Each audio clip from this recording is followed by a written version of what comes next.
mic. Thank you, Paulo. It's a pleasure to be here. We are the leading law firm for venture capital and venture capital-backed startups, advising both CVCs, VCs, and startups in this world of fundraising and also in tech M&As at the end of the journey. This talk will be collaborative because when I was invited to be the host of this panel, In the middle of 2022, more or less, it became very challenging for startups to fundraise, especially the ones in early stage, but also the ones seeking capital for growth. And as we all know, due to the injection of funds into economy by the governments, we had to handle inflation. The Brazilian government has risen the interest rates, and it's all a chain, right? The investors, both from family offices and DFIs and institutional endowments, they decided to await and withdraw their new injection of funds in VC funds. As a result of that, the funds became more cautious in making new investments, and consequently, very few companies, very few startups managed to fundraise because the VCs got their dry powder of their committed capitals and saved their committed capitals to the stars of their portfolios. You would see during the last 24 months, very disciplined and very selective number of startups being able to fundraise. And as a result of that, the startups had to find alternative sources of investments, right? And I think this is what we're going to talk about now. And Exactly. Fundraising instead of building a business. Number two is being over-obsessed with solution instead of solving real problems, right? And number three is being over-obsessed with growing 10x instead of growing organically, right? Right now, fast forward to 2024, startups don't have that luxury, right? We need to start thinking about different ways to approach fundraising. When we talk about alternative ways of funding, right? The number one for me is to stop thinking about fundraising. That's the number one tip that I give to every startup. Stop thinking about fundraising. Do two things. Number one, build your business.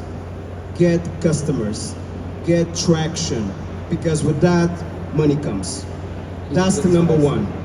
Number two, that's number one and it's very important, grow your business. Number two is of course, bootstrap, right? If you can do it for longer, it's better. Extend your runway, right? Because VCs are dry right now, so try to extend that.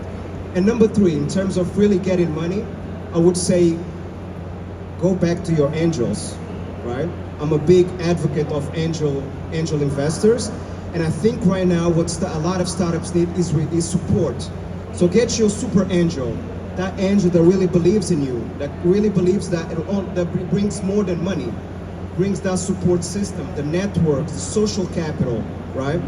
Bring that super angel in and make sure that you have someone that helps you navigate this downturn. I would say to start, those will be my key alternative ways right now.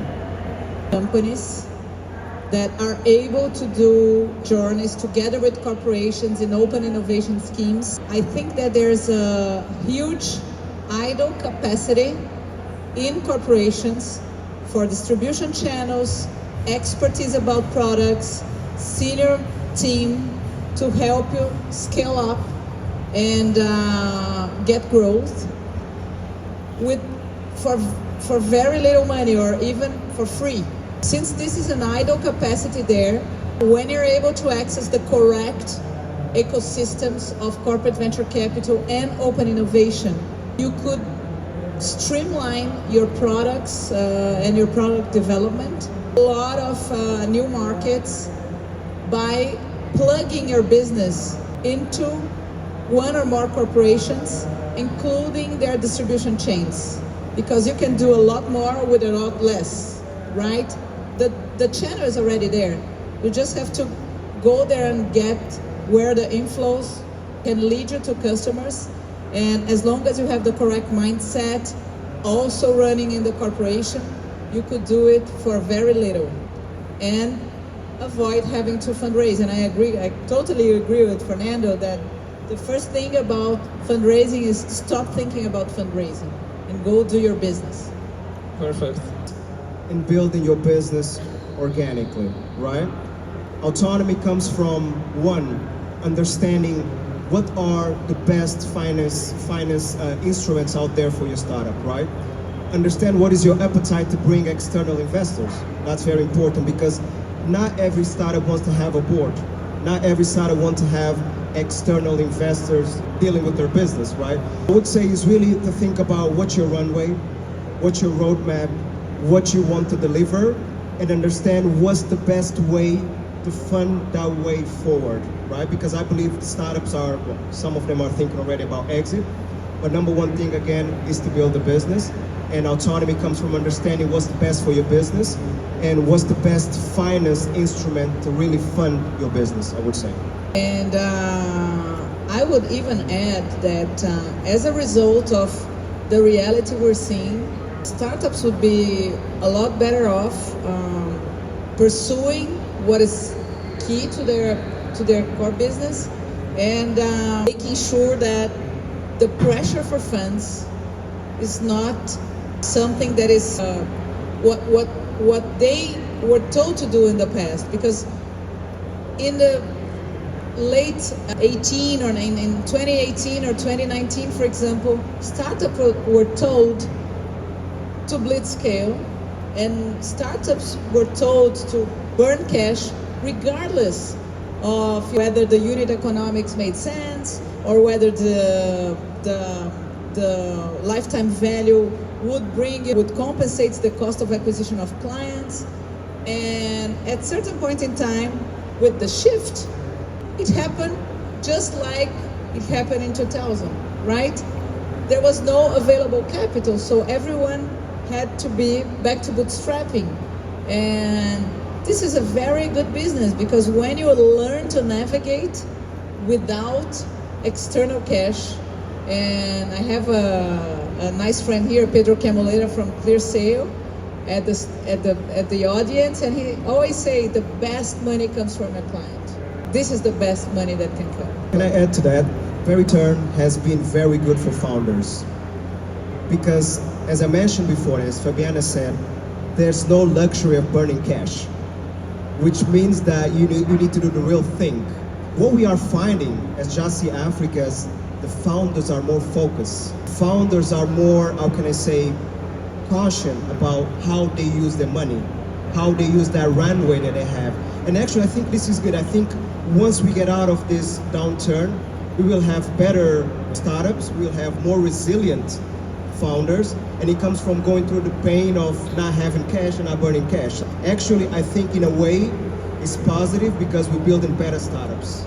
And back in 2020 and 2021, we could see founders, for example, looking for high valuations rather than good investors and smart money.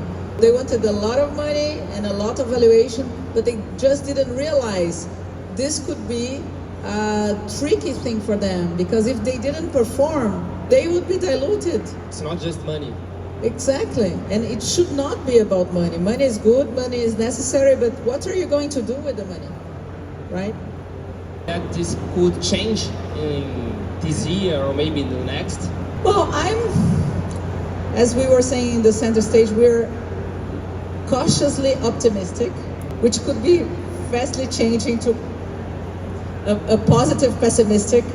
But yes, I think that there's like this magic number that we hear from funds that when the interest rates reach 9%, there will be a waterfall of funds flowing into venture capital again. We don't know if it's true.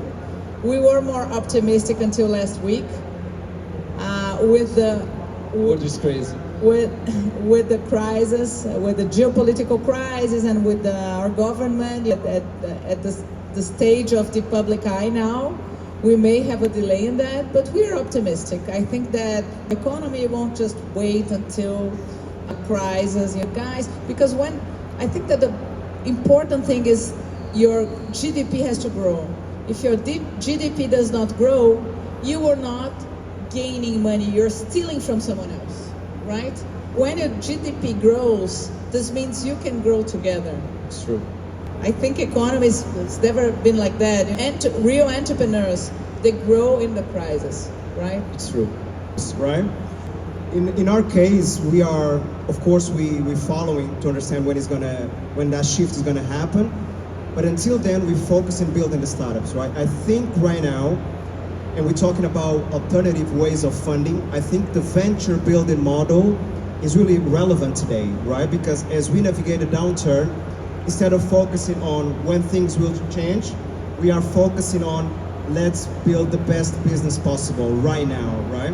When we get out of the downturn, we have better startups in a better position to keep growing. So for us, of course, we are looking at the numbers, but it's not impacting us. What we really want to do right now is making sure that the business are good.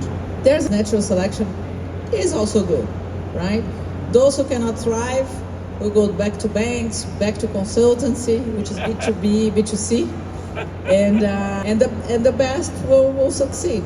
That's how it's always is. Perfect. We are going to finish our give one advice to a founder. What is? Fernando? Easy one. Take care of yourself, take care of your mental health, and make sure that you stay healthy. That's the number one thing, right? You're doing a business, it's a fast growing market, but the number one thing is take care of yourself and take care of your mental health. That would be my number one advice. Thank you so much. It's pretty similar, but in other words, there's time for growth and there's time for survival. Now it's time for survival, right? If growth comes, it's good, but first things first, survive until you get again. If you're alive, you can grow up. Exactly, survive. Thank you so much, Fernando. Thank you so much. And thank you so much for joining us today. Thank you.